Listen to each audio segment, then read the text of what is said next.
What about 2001? You were in Europe for ESPN and the kart series in 2001 when 9/11 happened. What was it like having to call a race just a few days after that? Well, that's a little bit of a story too. Gary Gerald and I and our wives had flown to Scotland because we wanted to ride on the Royal Scotsman train, which is a 3-night deal. And we had just come back into Edinburgh, and I got my cab. Sally's with me, and the cabbie pulls away, and he said, "Did you hear that a plane flew into one of the World Trade Center towers?" And I'm thinking back to when a Mitchell bomber flew into the Empire State Building, that kind of thing. And that was the Empire State Building was, hugely strong, Yeah. and that bomber comparatively wasn't that big. So I'm thinking about that, and I say, "Would you turn the BBC on there?" And that's about the time that the second plane hit. And now I'm realizing this is not some little thing. And so the cab driver rushed us to the hotel. So we turned on the television. Sky Sports or Sky News was covering it. And the hotel, every U.S. passport holder, they had put a note under the door offering anything that we needed, use of phones or facsimile, whatever. Phone didn't matter. You could dial area code 1 for the United States and it would ring busy immediately. Yeah. So the next day, the 12th, we had to fly to Dresden, Germany. And you talk about security on airplanes. Everybody was hand searched. I mean, but we finally got to Berlin, got a rental car, and drove out to Dresden, and arrived there in the evening. And if you remember your history, Dresden was firebombed during the Second World War. So those people had a lot of compassion for us.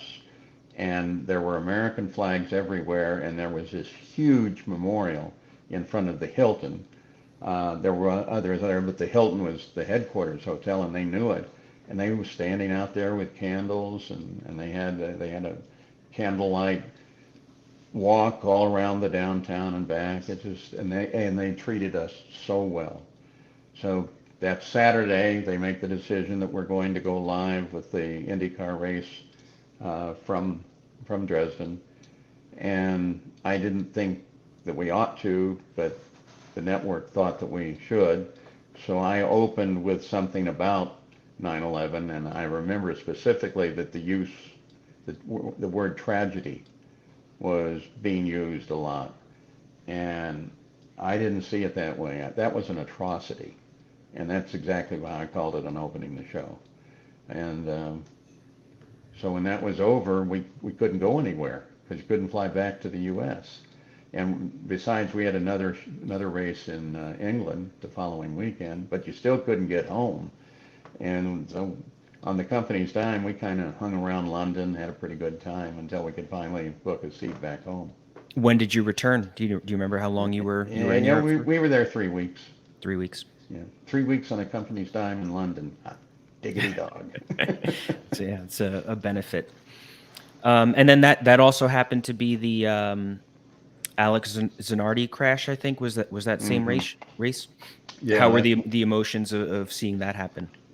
well. Another race car had literally driven through the side of his car, and fortunately, we have a group of doctors that is at every race, and two of them, Steve Albee and Terry Trammell, are now experts in race rescue and that sort of thing. They do stuff everywhere, and they've invented devices to help get the driver out of the car. One of the things is um, you can't see it, but on the real dashboard behind the steering wheel, there is a big red light, and the onboard computers, including some accelerometers that the drivers have in their ears along with their headphones, can calculate the impact. And if the impact is substantial and the driver might be severely injured because of it, that red light comes on and warns everybody, be a little more careful with this guy. That's what those guys did. Um, and again, your question was. The Alex Zanardi crash. Oh, thank you, thank you. Um, when I saw the crash, I was really worried that it was fatal. But then I noticed the safety team, and specifically Dr. Trammell, were really working vigorously at the car, which they wouldn't have done if it were a fatality. So we knew something was up there, and from seeing the crash, it had to be something horrific. Um, Finally, Trammell pulled his belt off and put a tourniquet around the one leg that he was definitely going to lose, and patched him up as best they could, and they loaded him into the helicopter um, right behind the garage area to fly him into Berlin.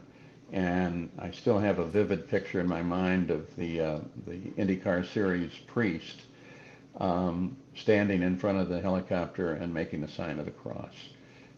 Then the helicopter powered up, and then it powered back down, and they drug him out. He'd actually died, and they had to get better space to work on him. They got his heart going again, put him back in the helicopter, and then up to Berlin. And of course, when the race was over, the whole racing community, we're really a family.